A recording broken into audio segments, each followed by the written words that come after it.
Alright, here we are checking out the R9Kustoms Sissybar duffel bag.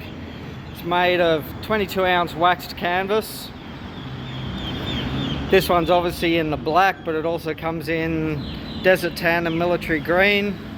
You've got a shoulder strap here which connects to the top, sorry about the noise, and to the bottom, so you can sling it over your shoulder going to camp. Tapered corset, so as you can see my sissy bar's pretty wide here, but you can open it up even further. And then if you need to go even wider again, hang on, wait for the other guy to go past on a Softail. Anyway, you've got these eyelets here, so you can take the lace out of there and run it through there if you need to go super wide.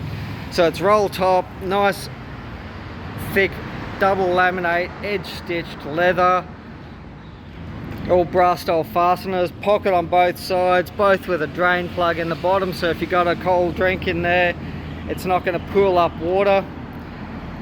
And then on the front here we've got the burrito tool rolls, so this being a 2019 breakout with an aftermarket screen, nice place to tuck it there, and you can still see your gauges.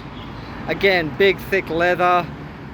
There's accommodation for wrenches, paperwork, nuts and bolts, zip ties and everything. So there you have it. That's the setup on the new Shop Pig 2019 Softail breakout from Harley-Davidson with R9Kustoms vintage style moto gear. Go and check us out, www.r9kustoms.com.